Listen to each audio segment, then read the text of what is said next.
Hi there, this is Karen McNall, and I'm an independent demonstrator with Stampin' Up. I also lead a team of stampers called the Inspired Daisies. Team of stampers, we're from the United States, and I currently live in Sharon, Vermont. Today, I am bringing you a box tutorial, which is using the Country Woods Designer Series paper. And also, I've got some cardstock in here. This one uses early espresso. Here's another box that I made, the same design and just a different pattern of the Country Woods designer paper. And the basic beige 3/8 bordered ribbon works beautifully with the Country Woods designer paper. You can easily turn this box into more of a feminine look with some flower paper, and just go to town with it. This is a great item to make for craft fairs as well. It's super easy. And inside it, I have a golf ball.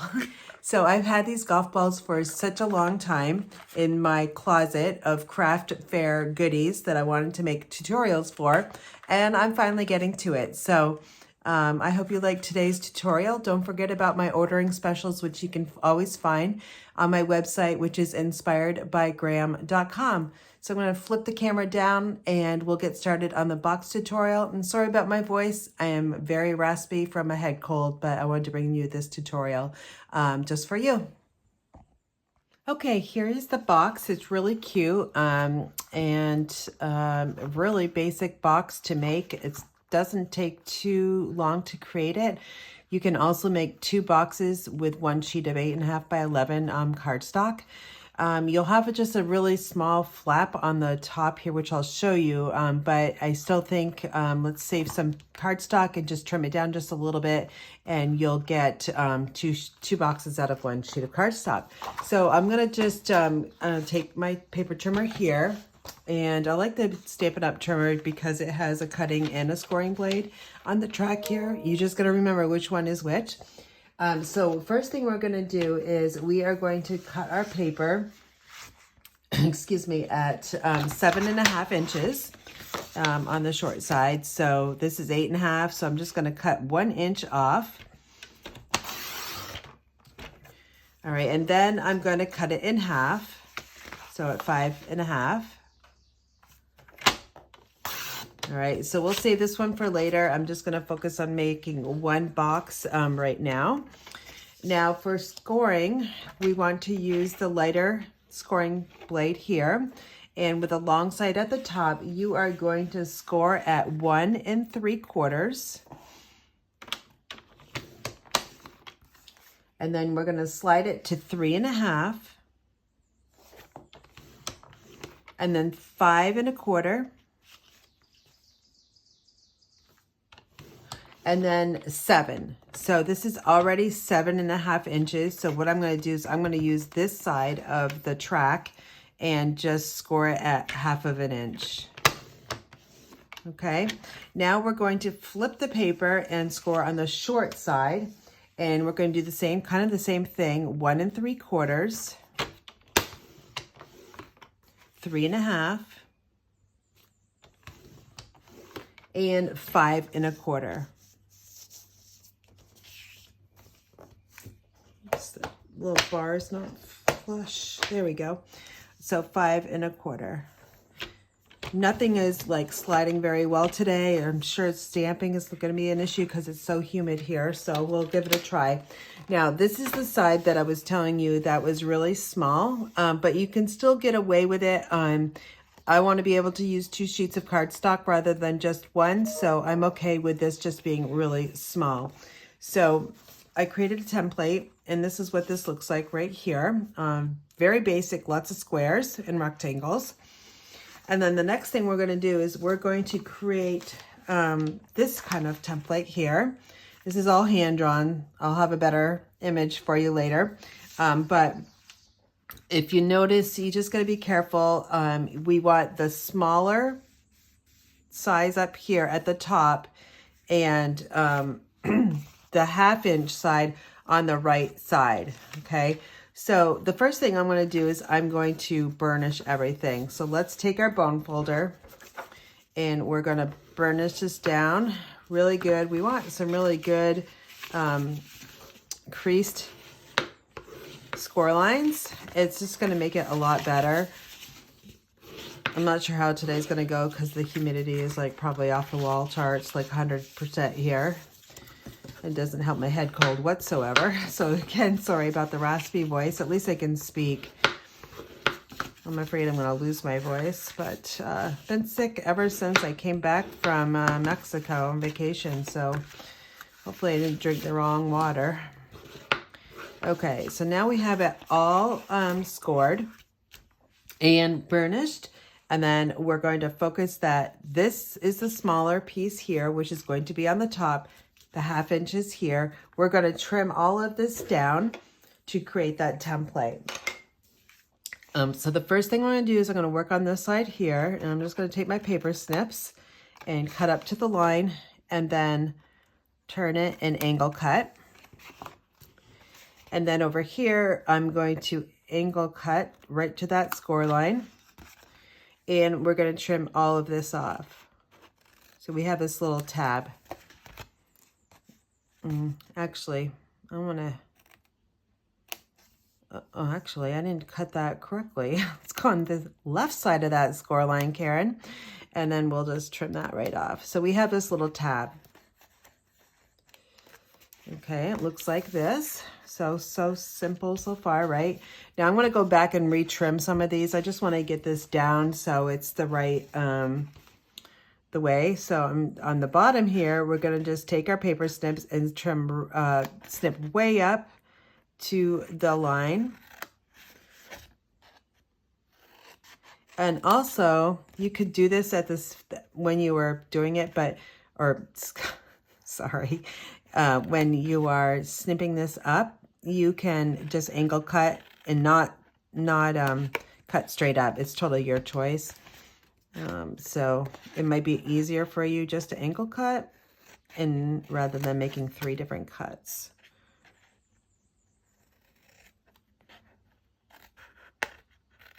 Okay, so that one's done. And then we have this one over here. And what I'm forming right now is the bottom of the box.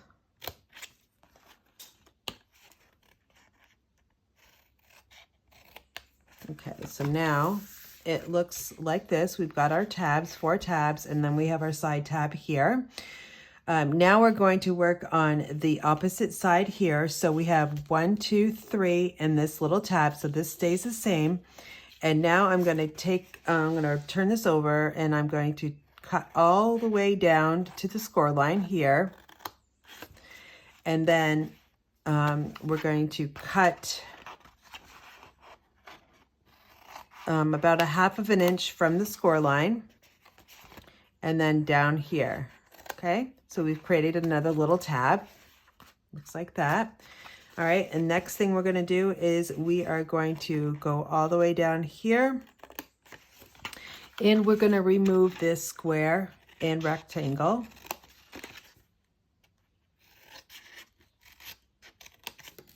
And then lastly, this piece here is just going to get it trimmed right off, give it a haircut. Okay, so now everything is just kind of, I say preliminarily cut. Sorry about that. Now I like to go back and I like to give it a little trim, and I like to get rid of all the score lines really quickly. I just kind of take my eyes and go around and see. Also, let's give it some angle cuts here. It reduces, the angle cutting reduces the amount of paper that you have there coming in. Going to, actually, we don't need to do that one, I don't think. And then here is a little messy, so let's trim this up and make it look good. I hope you can hear my birds. They're just beautiful this time of year, this spring. Okay, I think it all looks good. So let's flip this over so we're working with that template again. And now what we're going to do is we're going to take this piece here. Let me think. Sorry. Oh my gosh, I'm so like crazy with this cold. Okay, we're going to take this And I'm going to burnish this really good. And we're going to adhere. You can put some tear and tape here, or you can use glue. You can use Seal Plus. I've got my tear and tape here, and I'll just use that real quick. You want really strong adhesive because you don't want this box to be like falling apart. All right, I just removed the backing there. So now we're going to take this left side and we're going to fold right over top. And you can take your bone folder too to just give it a good press. And now we have almost our box is ready to go. This is the bottom, this is the top, and this is the little tab I was talking about. So we're going to create the bottom and also the seam. So the seam right now is, let's see, where is it? I can't even tell. It's right here. Okay, so we want this to be on the back side or the side here, not on the front. Okay, so and then on the bottom, we want to see the score line and not the rough side. So to do that, we're going to take one of these flaps and put it down. I'm going to use my liquid glue for this step.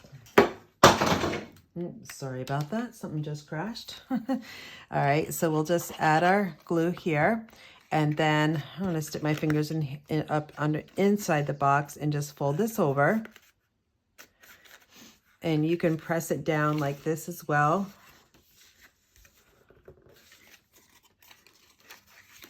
And then we are going to take this, the back flap is going to go on next, and then finish with the front flap. That way you've got a smooth edge on the top. So we'll just add a little bit more glue here and then fold this down. You don't need to go overboard on the glue, okay? This liquid glue will set really good for you.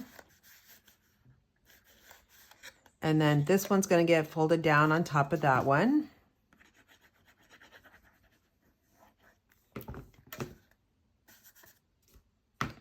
You can also put this on your table and just use your bone folder. I would use the rounder side and just go back and forth.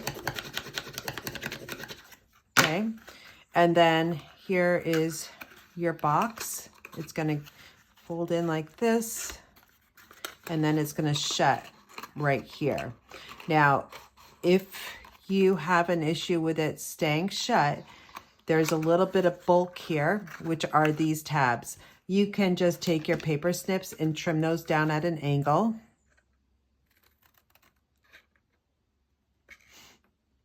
Oops.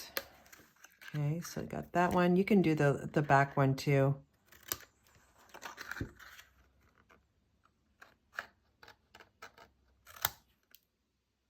Doesn't have to be perfect. Just get rid of that bulk. Okay, so now it should, it's easier. So now I notice there's just a little bit of scoring line there. I'm going to see if I can sneak in and take my paper snips just to trim this off to make it look a little bit better.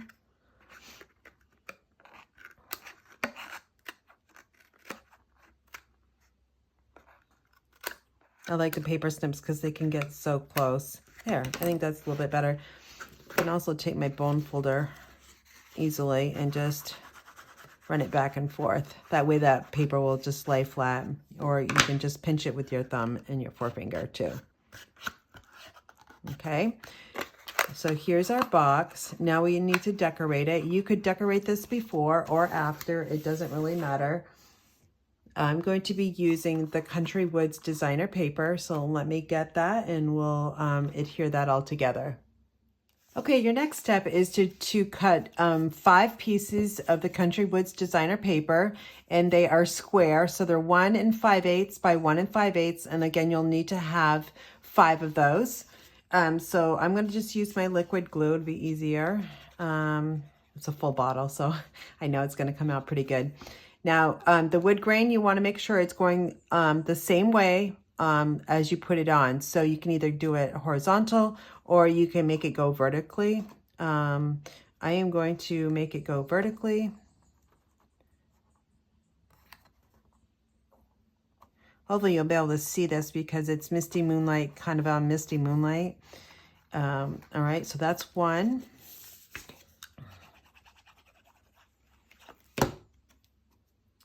And again, we want it to go portrait vertically. It's just a really small, tiny border around the box.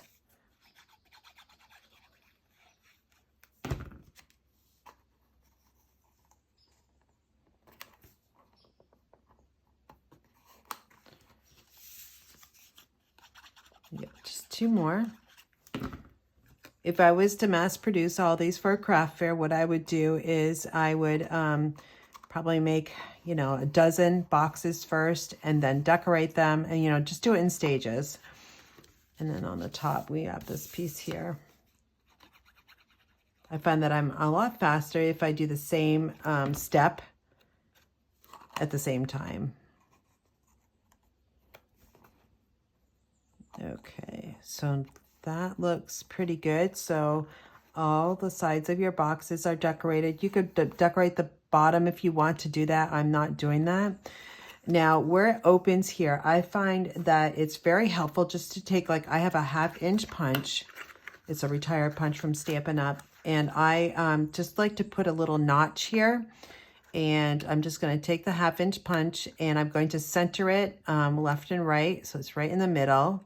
And then just punch out just a little bit so you can see that notch.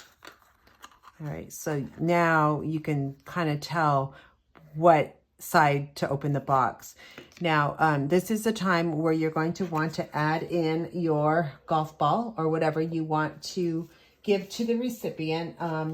Bear with me. These are like really bright golf balls. I know they were on sale, so when I buy things on sale that I want to show you how to package up, I don't buy the expensive stuff. Okay, so now I want to also cover up this here. So I'm going to rotate my box. Actually, first find the seam. And it's really hard to find. So here's the back of the box. Excuse me. So I'm going to just turn it this way. That way I don't, wait. Yeah. Actually, I'm going to turn it. I'm going to just turn it to its side this way. And I'm going to take that 3/8 of an inch ribbon. And it doesn't look like it's like reversible. I mean, I can't really tell the difference between the two sides. I'm only going to wrap this around and tie a bow on one side. So I think I've got enough of the ribbon. We'll just trim that off. If you have some crafting tweezers, now's the time. I know I need to use them. Some of you may not. But this step for me is a little tricky. So I like to use my crafting tweezers. And I'm going to create a knot. And I'm going to make this like cross or T. And then I'm going to pull this tight. I'm going to sneak those little tweezers in there. So it's holding that. And now I'm going to create my bow. Hopefully on the first try.